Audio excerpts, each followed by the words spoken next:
Hello दोस्तों, तो आज इस वीडियो में हम बात करने वाले हैं Kotak blue chip mutual fund के बारे में, जो कि डायरेक्ट प्लान ग्रोथ है।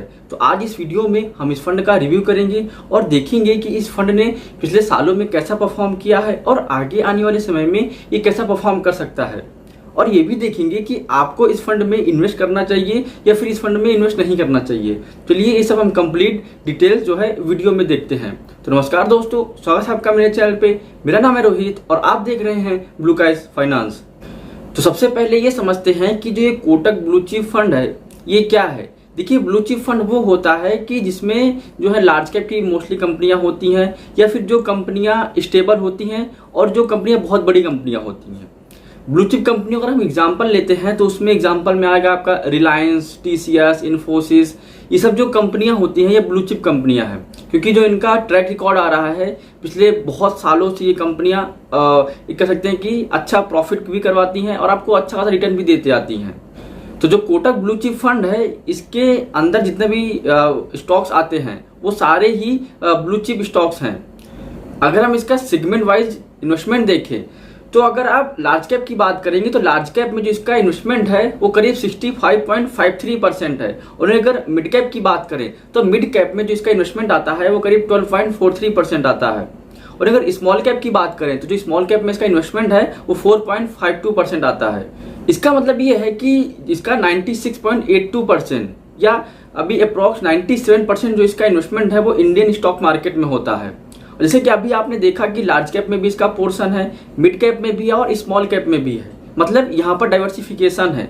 तो अगर आप डाइवर्सिफिकेशन के साथ ब्लू चिप स्टॉक्स में इन्वेस्ट करना चाहते हैं, लार्ज कैप फंड्स में इन्वेस्ट करना चाहते हैं, तो ये फंड आपके लिए अच्छा हो सकता है।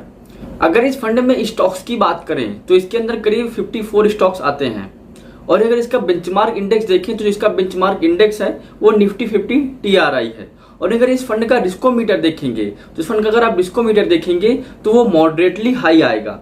मॉडरेटली हाई इसलिए आ रहा है, वेरी हाई नहीं होगा। मॉडरेटली हाई इसलिए आ रहा है क्योंकि आपने भी देखा कि जो लार्ज कैप में इसका पोर्शन है 65% के प्रॉक्स, मिड कैप में भी इसका करीब पोर्शन है वो 12% के आसपास है, स्मॉल कैप में भी 5% के आसपास है।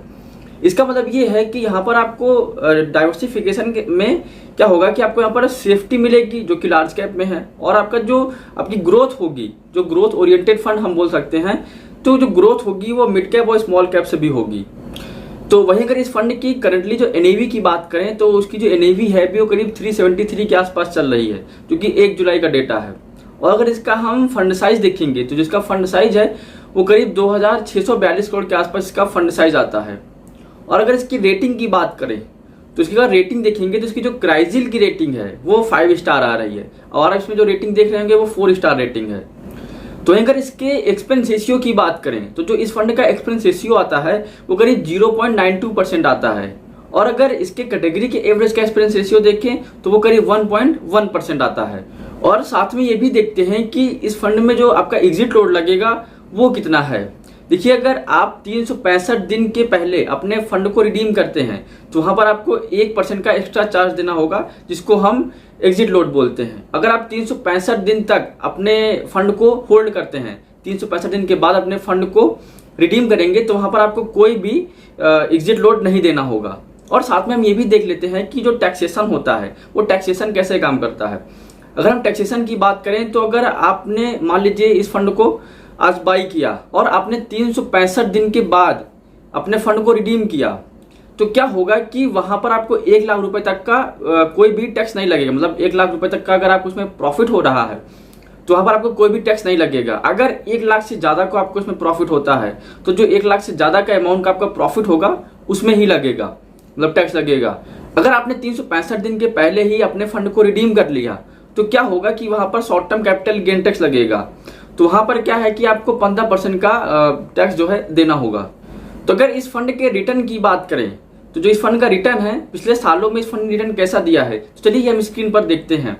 तो जैसा कि आप स्क्रीन पर देख सकते हैं कि अगर पिछले 1 साल का आप रिटर्न देखेंगे तो इसमें आपको 56.3% का रिटर्न मिल रहा है। और अगर पिछले 3 साल की बात करें तो अगर पिछले 3 साल की बात करेंगे तो इसमें आपको करीब 17% के आसपास रिटर्न मिला है। और अगर पिछले 5 साल की बात करें तो पिछले 5 साल से अगर एनुअल बेसिस पे देखेंगे तो आपको करीब 15.1% का रिटर्न इसमें मिलता आ रहा है। और अगर जब से ये फंड लॉन्च हुआ है, यानी कि इंसेप्शन से देखें तो ये फंड लॉन्च हुआ है करीब 2013 में जनवरी में, तो अगर तब से देखते हैं तो जो इस फंड का रिटर्न रहा है वो करीब 15% के आसपास ही रहा है। तो आपने अभी देखा कि जो इस फंड का रिटर्न है कंसिस्टेंट बेसिस पे, अगर जब से ये फंड लॉन्च हुआ है तब से 15% के आसपास ये रिटर्न देता आ रहा है।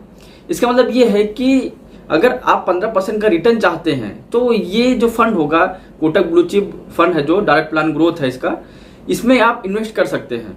और अगर इस फंड के फंड मैनेजर की बात करें तो वो हैं हरीश कृष्णन, जो कि इस फंड को 2014 से ही मैनेज करते आ रहे हैं। तो आइए हम ये देखते हैं कि जो इस फंड की टॉप 10 होल्डिंग्स हैं वो क्या क्या हैं। तो चलिए वो भी हम स्क्रीन पर देख लेते हैं। जैसा कि आप स्क्रीन पर देख सकते हैं कि इस फंड की जो टॉप 10 होल्डिंग्स हैं उनमें सबसे पहले आता है आईसीआईसीआई बैंक, जो कि फाइनेंशियल सेक्टर का स्टॉक है और इसमें जो इसका एसेट एलोकेशन है वो 8.2% है।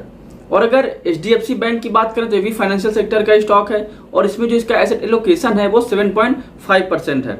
रिलायंस इंडस्ट्रीज की बात करें तो ये एनर्जी सेक्टर का स्टॉक है और जो इसमें इसका एसेट एलोकेशन है वो 7.4% है।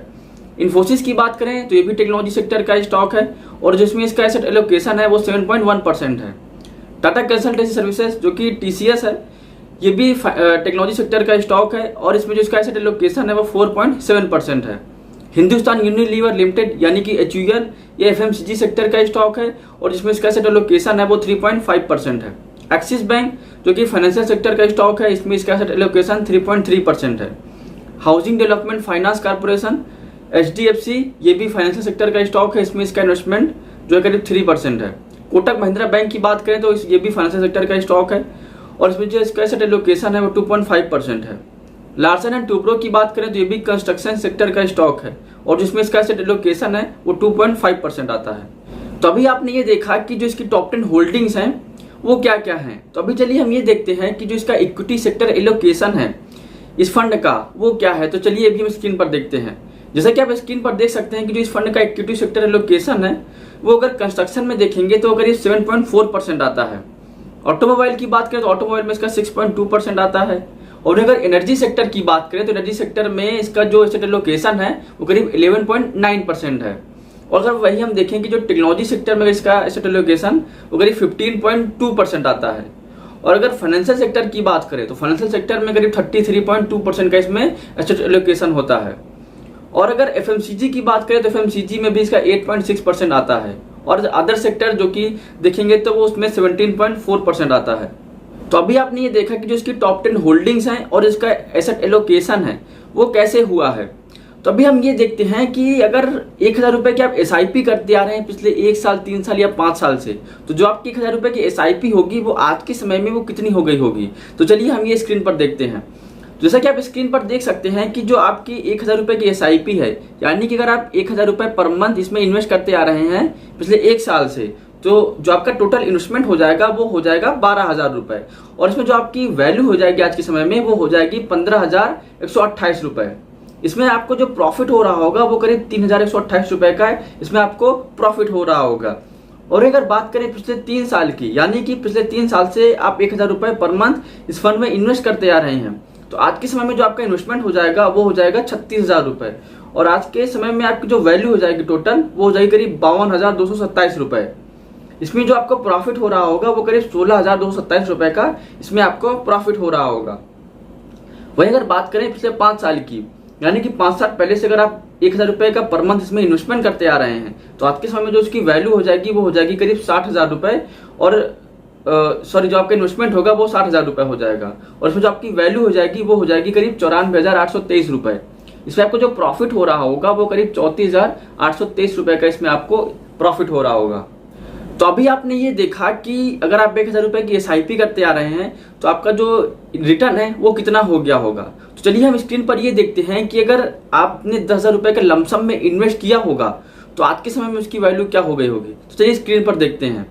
जैसा कि आप स्क्रीन पर देख सकते हैं कि अगर आपने 3 साल पहले 10,000 का लमसम में इन्वेस्ट किया होगा तो आज के समय में जो उसकी वैल्यू हो जाएगी वो करीब 16,067 रुपये हो जाएगी। और इसमें जो आपको रिटर्न मिल रहा है वो करीब 17% के आसपास इसमें आपको रिटर्न मिल रहा है। और अगर 5 साल पहले आपने 10,000 का इसमें इन्वेस्ट किया होगा तो आज के समय जो इसकी वैल्यू हो गई है वो करीब 20,348 रुपये हो गई है। और इसमें आपको रिटर्न मिल रहा है वो करीब 15% के आसपास इसमें आपको एनुअल बेसिस पे रिटर्न मिलता आ रहा है। तो आज इस वीडियो में हमने बात किया कोटक ब्लू चिप फंड के बारे में, जो कि डायरेक्ट प्लान ग्रोथ है। तो आइए अब ये डिस्कस कर लेते हैं कि आपको इस फंड में इन्वेस्ट करना भी चाहिए या नहीं करना चाहिए। देखिए, अगर आपका जो इन्वेस्टमेंट होराइजन है वो करीब 5 से 7 साल या फिर 10 साल का है, आप यानी कि लॉन्ग टर्म के लिए इन्वेस्टमेंट रह सकते हैं या इन्वेस्ट कर सकते हैं, और आपको रिटर्न करीब 15% के आसपास चाहिए। जैसा कि आपने देखा कि 2013 से ये जो फंड है ये 15% से ज़्यादा का रिटर्न देता आ रहा है। तो ऐसे में अगर आपको 15% के आसपास का रिटर्न चाहिए, और इसमें क्या है कि रिस्क जो है वो मॉडरेट है। मॉडरेट इसलिए है कि जो आपका पोर्टफोलियो बनेगा ये डाइवर्सिफाई है। डाइवर्सिफाई कैसे है? क्योंकि इसमें आपने देखा कि लार्ज कैप में करीब 65% का इन्वेस्टमेंट है, और मिड कैप में भी आपने देखा करीब 12 से 13% के आसपास इन्वेस्टमेंट आता है, और स्मॉल कैप की बात करें तो स्मॉल कैप में भी करीब 5% का इसमें इन्वेस्टमेंट आता है। तो अगर आप ये सोचते हैं कि रिस्क थोड़ा कम रहे और रिटर्न भी अच्छा खासा मिले, जो कि 15% के आसपास इसमें आपको रिटर्न मिल रहा है, तो आप इस फंड को चूज कर सकते हैं। तो अगर इस फंड के मिनिमम इन्वेस्टमेंट अमाउंट की बात करें, तो अगर आप SIP करना चाहते हैं तो मिनिमम आपको 100 रुपए की SIP करनी होगी, और अगर आप लमसम में इन्वेस्ट करना चाहते हैं तो मिनिमम आपको 1000 रुपए का इसमें इन्वेस्टमेंट करना होगा। तो आई होप आपको वीडियो पसंद आया होगा। अगर आपको वीडियो पसंद आया हो तो आप वीडियो को लाइक कर सकते हैं। अगर आपको ऐसे ही वीडियो चाहिए म्यूचुअल फंड रिलेटेड वीडियोस, तो आप मेरे चैनल को सब्सक्राइब कर सकते हैं। तो आज के लिए इतना ही, मिलते हैं अगले वीडियो में।